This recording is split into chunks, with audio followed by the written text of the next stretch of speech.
Haberme rodeado de una medicina en Puebla, de una práctica de primer nivel, tecnología y un estrato socioeconómico alto, claro que empieza a llegar el dinero y empiezan a llegar las oportunidades del materialismo. Y me volví un tanto arrogante y a veces muy indolente. Hoy me he dado cuenta que el poder despertar y tener la bendición de hacerlo es maravilloso. Además de poder brindarle la ayuda a realizar mi labor y disfrutar de mi familia.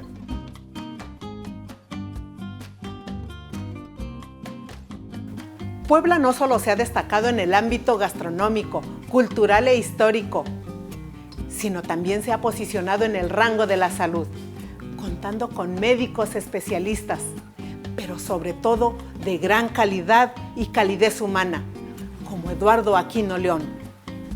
Eduardo es un hombre que desde niño soñó con ser médico, y su inspiración fueron los programas de televisión que veía.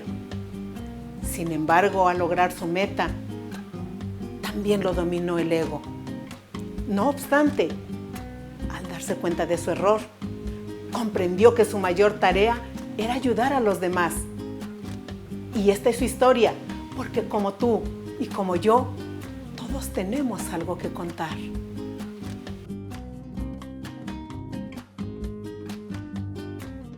Mi nombre es Eduardo Aquino León, tengo 48 años y soy médico dedicado a la atención respiratoria e integral del paciente.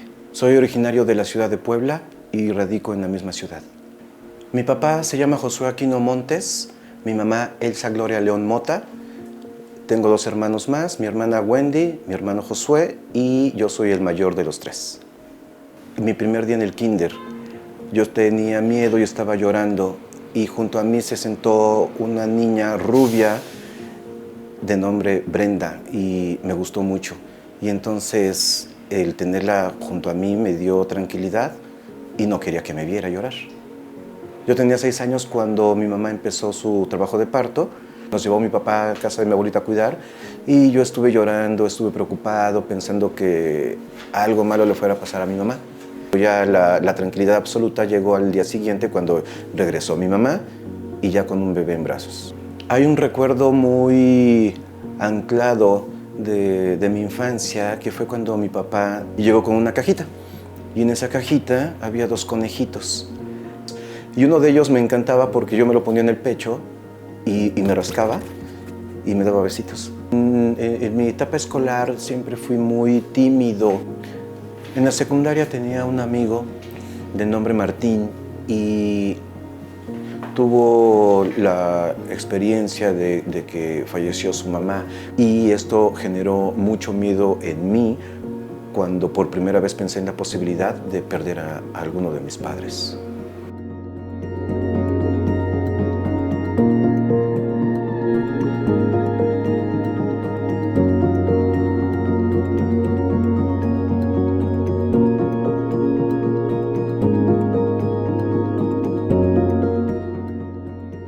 Recuerdo que en 1992 la Malinche se cubrió de nieve hasta el bosque.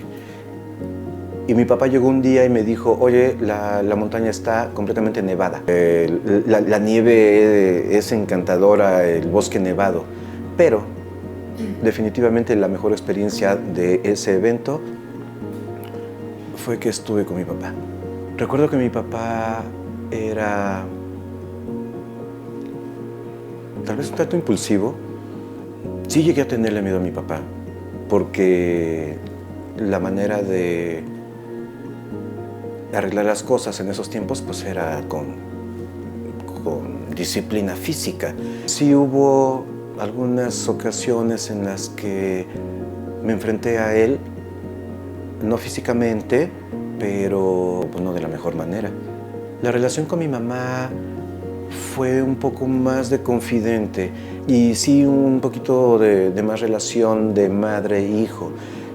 Al ser el mayor, pues siempre tal vez me mostró más confianza a mí y mi actitud o mi personalidad se prestaron también para poder escucharla y empezar a crear ese vínculo de confianza.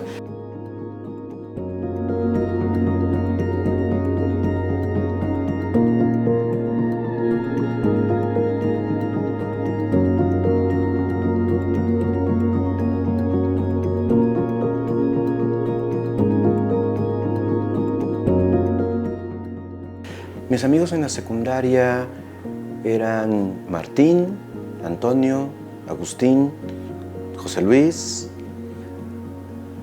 y Ángel. Es con el único con el que hoy mantengo contacto. En mi etapa de estudiante, el principal factor de bullying al que me enfrenté fue mi estatura.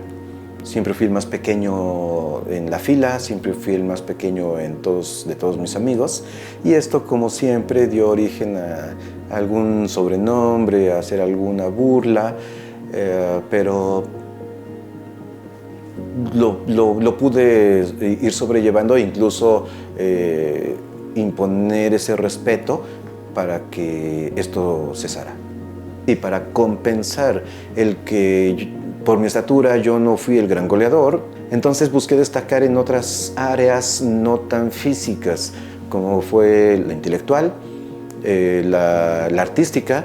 Yo ya quería llegar al bachiller, porque también al hacerlo ya empezaba a pensar en la universidad, obviamente en medicina. Fui muy emocionado a la Facultad de Medicina de la UAP a tomar fotos y hacer entrevistas y todo, porque yo estaba súper emocionado. Pero el orientador vocacional en turno me desorientó. Me dijo que no iba a entrar a medicina, que medicina era una carrera muy saturada y no había éxito, y yo me dejé en ese momento llevar por ello.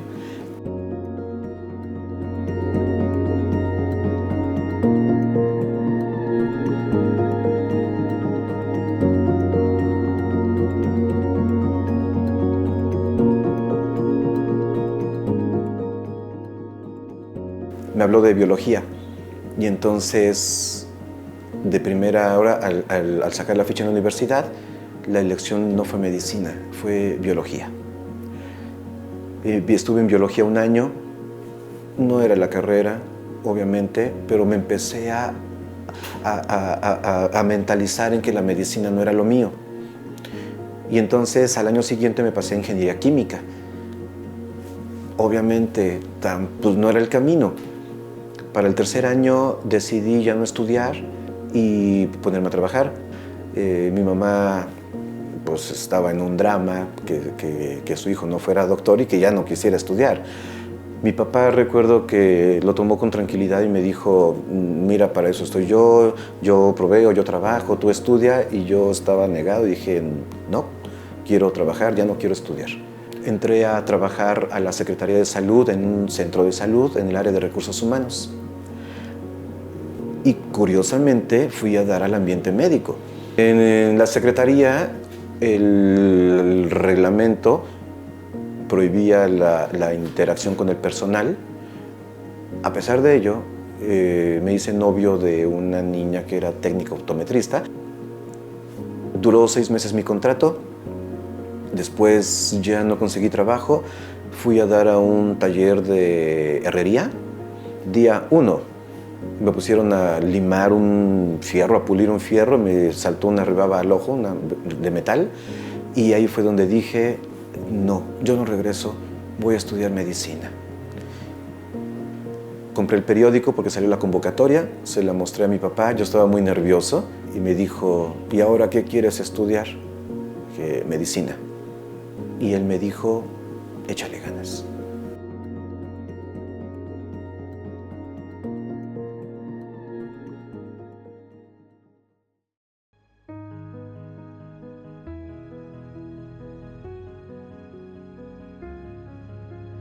En el primer cuatrimestre yo entraba a las 7 de la mañana. Entonces iba en la combi y a lo lejos empezaba a ver el hospital universitario. Y yo pensaba: ya quiero que pase rápido el tiempo para poder estar ahí. Ya quiero poder ayudar a las personas. En la universidad las principales limitaciones fueron económicas. Entonces solamente había dinero para los pasajes y ocasionalmente para alguna paleta de dulce para amortiguar el hambre. En mis primeras experiencias laborales en cirugía laparoscópica, recuerdo que fue todo un día de una jornada muy larga y muy agotadora, y no había desayunado y no había comido y no tenía dinero para poder comprar una torta. Y unos médicos salieron de una cirugía, se fueron al vestidor y les llevaron sus Subway. Y no, bueno, al verlos, yo nunca los había comido, pero estuve a punto de pedirles que me convidaran así, en serio, una mordida de su panino. Claro que no lo hice. Había un amigo que él empezó a trabajar con su hermano y empezaron a trabajar para un urólogo.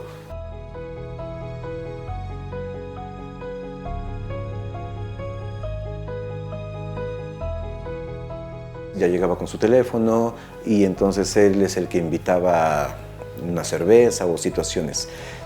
Y yo quería vivirlo también. Y le pedí que me ayudara a entrar con ellos. Me dijeron que no tenían espacio, no había trabajo para mí en ese momento. Entonces recurrí a mi tío Jorge y recuerdo que le llamé para pedirle que me admitiera como su ayudante. Y me dijo, sí, mijo, sí, mañana hay una cirugía, yo te llamo. No, bueno, me súper emocioné y ya hice mis planes. Al otro día no me llamó, me frustré y me enojé mucho.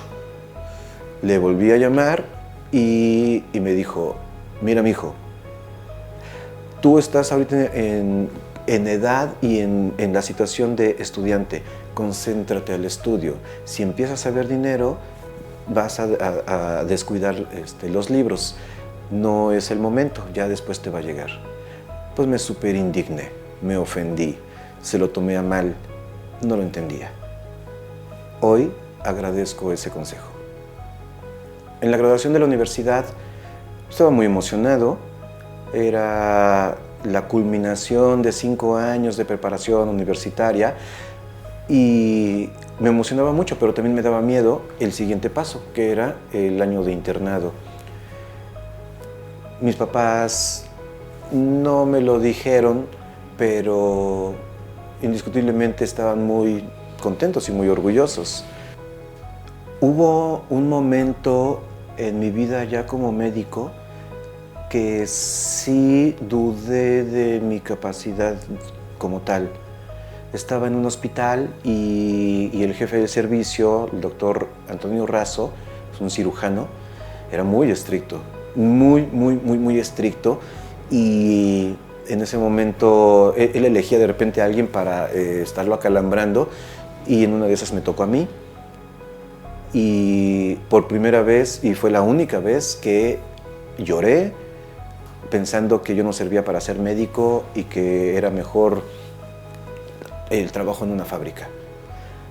Mi primer trabajo como médico fue en un consultorio de alguna farmacia de genéricos, cuando circunstancialmente llegué al área de neumología con mi gran maestro y amigo, el doctor Alfredo Domínguez Peregrina, donde colaboré con él durante 10 años.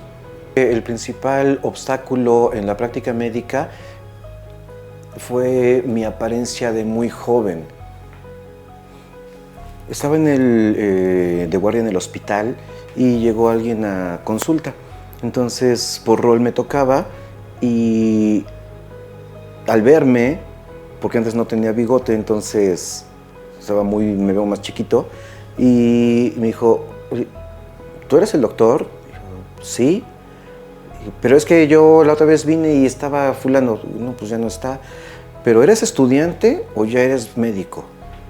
Los pacientes no se sentían en confianza al ver a un médico jovencito y siempre prefieren ver a alguien de mayor edad, pensando que la mayor edad les va a dar más experiencia.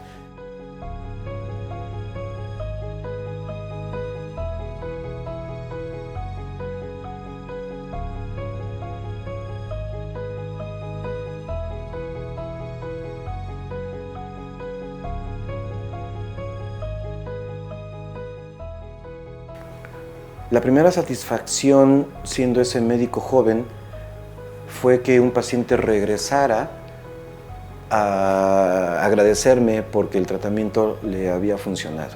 Pero podía más en ese momento la inseguridad. Y entonces de momento fue, ok, gracias, ¿no? O sea, qué padre. Y luego, ¿y qué tal si no es cierto? ¿Y qué tal si solo me lo dijo por compromiso? ¿Y qué tal si...? Y empezaban esos pensamientos negativos en bucle.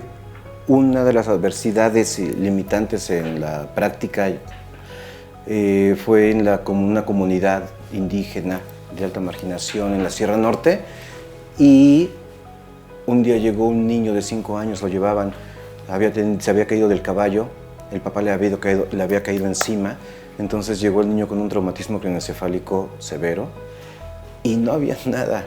Ellos iban por una pastilla, una inyección, y no había nada en la clínica para poderles ofrecer. Son personas que tampoco dimensionan la gravedad del problema. Cuando sucedió esto,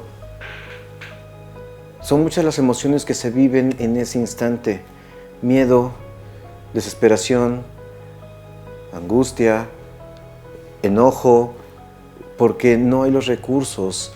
En ese periodo laboral, en esas condiciones, yo pensaba y renegaba: ¿qué hago aquí? No hay tecnología, estoy en la sierra, otros amigos ya están en la ciudad trabajando en los hospitales, ganando dinero, comprándose sus autos, teniendo ese reconocimiento, y yo lo quería.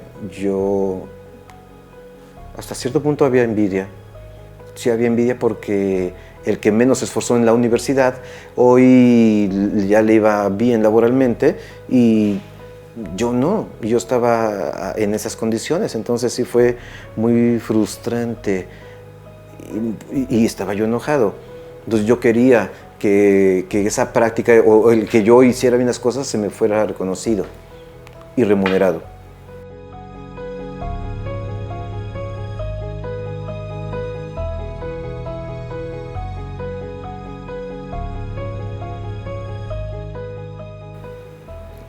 Anhelaba estar en los grandes hospitales, ¿no? Y circunstancialmente fue así que tuve la oportunidad de llegar a la Beneficencia Española y con el maestro que yo quería estar. Y fue circunstancial porque cuando yo ya no podía seguir por el gran estrés que generaba el hospital anterior, una amiga me dijo: oye, el doctor necesita a alguien. Yo: ¿en serio? Sí. Y para hacer su mano derecha y todo, y fue así como llegué. Tengo la oportunidad de estar en el área de neumología, pues ya fue mi máximo. Poder estar, yo decía, por fin llegué a las ligas mayores. Y yo me sentía muy realizado y muy abocado al trabajo y muy entregado para ganarme la confianza de mi maestro, y así fue. En el Inter, nos vamos desensibilizando, o me fui desensibilizando y aterrizando un poquito más en el tema material, pues, la droga de los restaurantes, de los autos, de pacientes famosos y mucha popularidad, y te empiezan a reconocer en ese momento, y pues es como una droga, porque es de quiero más, y quiero que mi nombre suene afuera, y quiero que me reconozcan, y empieza a pasar, y empiezan: es que el doctor Aquino, y llego al hospital y todo el mundo te conoce, y ay doctor, y que usted me salvó, y entonces infla mucho el ego. Sí, se infla mucho, demasiado. Es el clásico subirse en su ladrillito.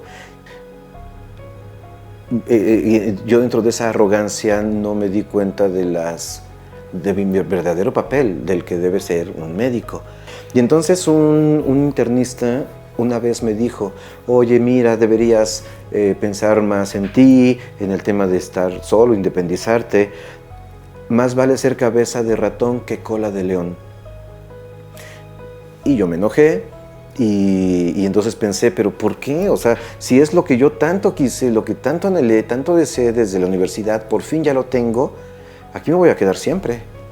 Aquí, porque esto es lo que siempre quise.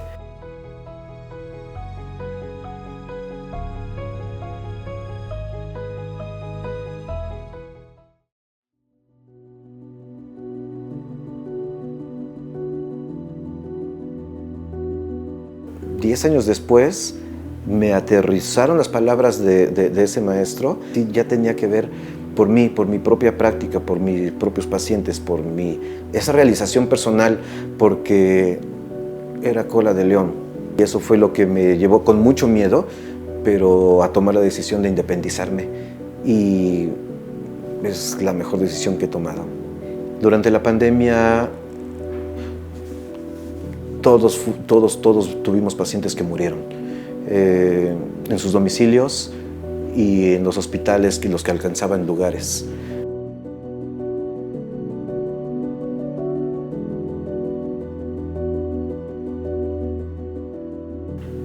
Al no tener una buena relación con mi papá, y yo lo señalaba y tenía mucho conflicto y rencor, el año pasado, el 30 de abril, que hablé por primera vez con mi hijo de lo que iba a pasar, de la separación, justo en ese momento, entendí a mi papá. Y hace unos meses que tuve la oportunidad de ir con él, y él me pidió perdón, y nos abrazamos, y nunca había abrazado a mi papá verdaderamente de un abrazo. El haber llorado definitivamente fue por todas las emociones que yo llevaba, fue por mí, porque me di cuenta que, aunque no lo recordaba, por el ego, por esos mecanismos de defensa, pero mi papá siempre fue mi Superman, siempre. Y en el subconsciente está, y es lo que soy, y vengo de él y vengo de mi mamá. Y hoy quiero iniciar una relación con mis papás, porque no la tengo. Una verdadera relación, conocerlos para poder honrarlos.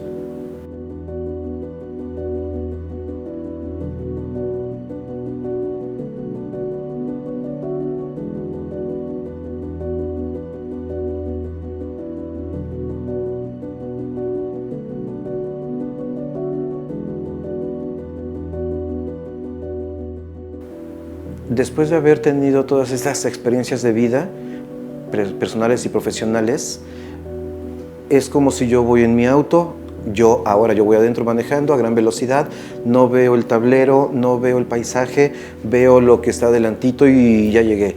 Pero hoy puedo detener el auto, bajarme y poder hacer un análisis del pasado, pero aquí y ahora. Y es muy satisfactorio y muy tierno y muy reconfortante que el sueño de Lalito se hizo realidad.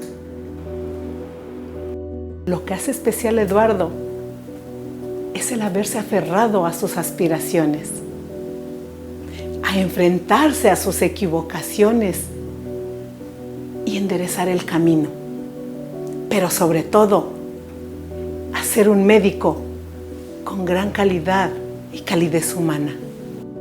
En todo, o sea, el poder ayudar no quiere decir necesariamente que el paciente viva 200 años, pero el poder ayudarlos a vivir sin dolor y con una calidad de vida emocional y orgánica es una gran satisfacción. A las personas que vean mi historia, les comparto el siguiente mensaje. Vivir en el ego no funciona. Ya dejen el pasado. No se proyecten al futuro, no de la manera en que lo venimos haciendo con miedo y temor. Piensen bonito, día a día, hoy, aquí, ahora. Me gustaría que me recordaran como el médico que no solo les atiende, sino que les da su corazón.